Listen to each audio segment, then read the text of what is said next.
Hi, my name is Jamie and I'm doing my 30-day project on the book Presence, Bringing Your Boldest Self to Your Biggest Challenges, written by Cuddy.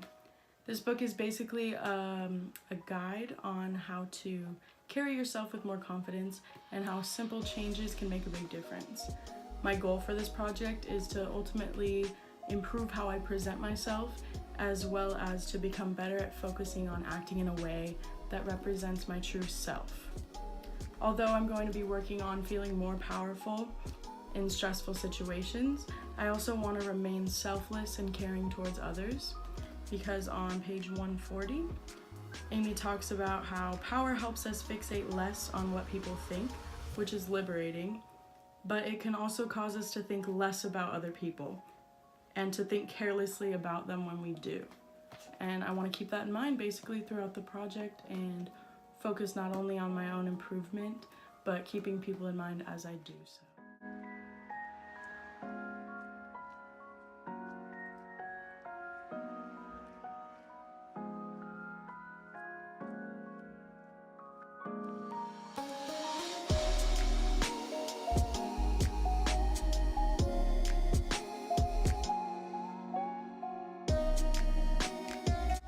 So I created a few steps from the book, and they're designed to be simple yet impactful changes that I can easily do on a day-to-day basis. So first, I took my phone and set a reminder to check my posture every now and then, because in the book, power posing is accredited to having a major effect on presence and confidence. And posture not only shapes the way we feel, it shapes the way we think about ourselves. So expanding your body language through posture, movement, and speech makes you feel more confident and powerful, less anxious and self-absorbed, and generally more positive. And that was my goal.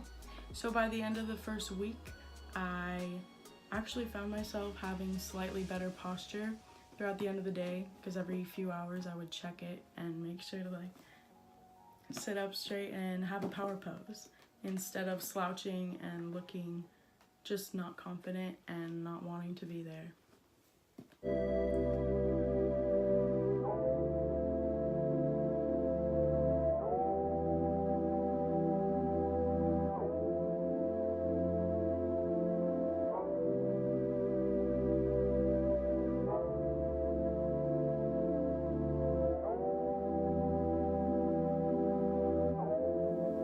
So for the second week of my 30-day project, I wanted to make it a goal to try something new and out of my comfort zone, or something that I didn't usually have the confidence doing. And this worked out when my manager at work asked me to design him an apron with some of his interests on it and to make it look better than it did. And so this is usually something that I dread doing because I don't really think I'm great at it, or I don't have the confidence really to do this and hope that they like it. So luckily I finally gave in with a lot of convincing, and after getting a few ideas on what designs I should put on it, I spent the week planning it and mapping it out and preparing exactly where and what I was going to place on it.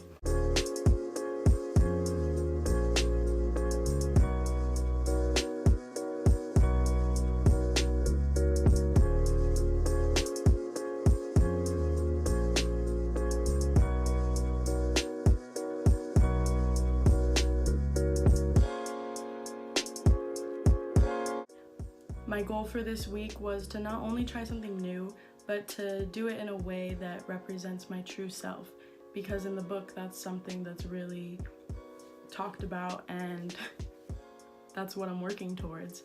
So during the process, I felt relaxed and confident with what I was doing, and I knew that he would like it, and it felt good to do something that was going to make another person smile. And I have to give a lot of that credit to my manager, because he's always pushing me to do things outside of my comfort zone and to just have fun doing it and enjoying life and making things for others. So a large point in the book that Cuddy likes to make is how feeling like an imposter can really ruin our confidence and therefore our presence. So if we tell ourselves that something is too good to be true, or we worry too much about the outcome, then we perform substantially worse than we would if we just had confidence and knew that we could do it. So on page 102 it says, while we're agonizing over what we imagine other people are thinking, we aren't listening as they tell us what they really do think. And the imposter experience stops us from reacting in the moment. So feeling like we're not good enough keeps us from doing our best, which is a common theme throughout anyone's life. And it's a pretty known thing that once you overcome your own fears of being an imposter, you can be present and convincing. Fake it till you make it.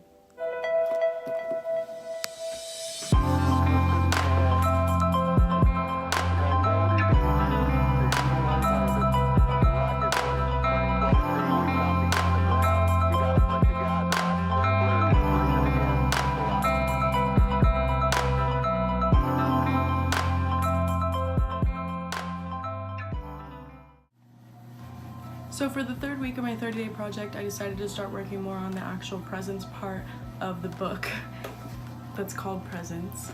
And because I know so much about power posture and how that can affect your overall happiness and even just your sense of power.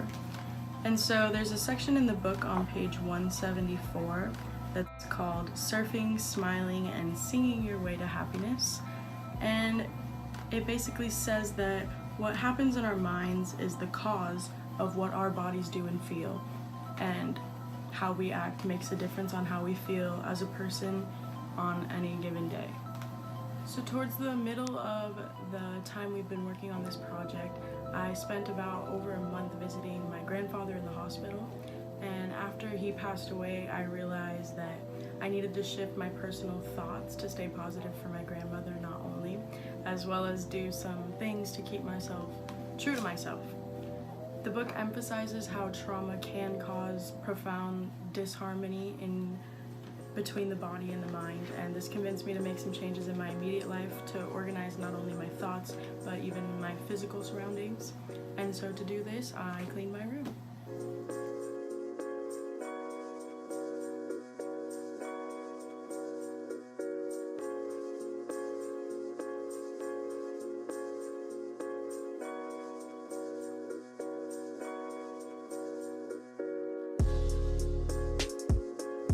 So it really is true that a clean room can really de-stress your life, and the physical decluttering is really more mental and helps you think more clearly.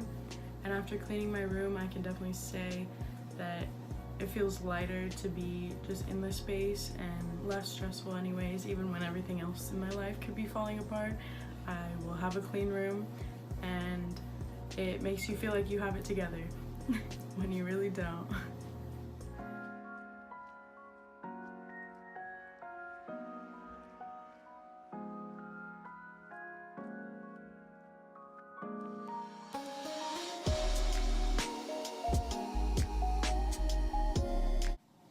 So this is the fourth and final week of my 30-day project, and this week I decided to focus more on my other relationships because the book does talk about not neglecting your friendships and focusing just on yourself, but still being selfless and kind and caring.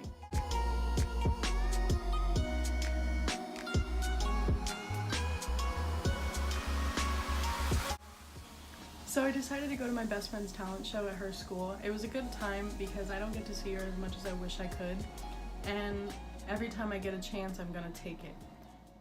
I couldn't earn it, I don't deserve it, still you give yourself away.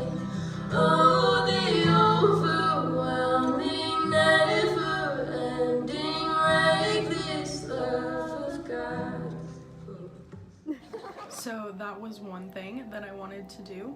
Another thing is I wanted to strengthen some of my work friendships because these are the people I care almost the most about, and I really take in what they have to say and their feedback and everything because my job is one of the most important things to me and one of the most fun parts of my life. And I'm lucky to say that because most people just don't have a relationship with people like that at their job, and I'm really grateful for it. Mason! Hello!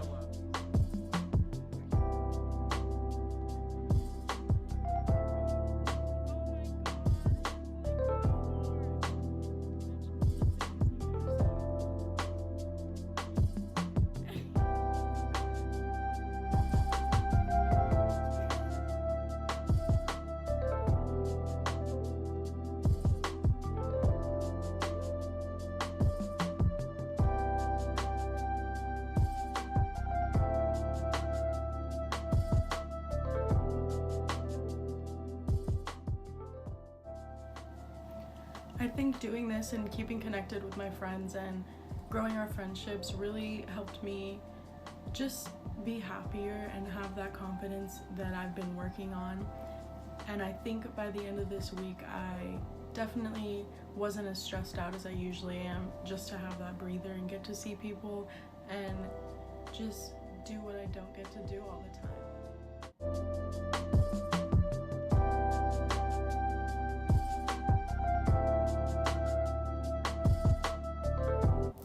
Overall, doing this project, I do think I learned a lot about being more confident and just how even having a good posture can help you see a situation in a different light, think about things more positively, and just be happier. And I think this project helped me realize that I do take some things for granted and that I really should grasp every opportunity that I have to spend time with people that I like spending time with, and to just be confident with everything that I do and have presence and be present in the moment. And that's what it's all about. Hope you enjoyed.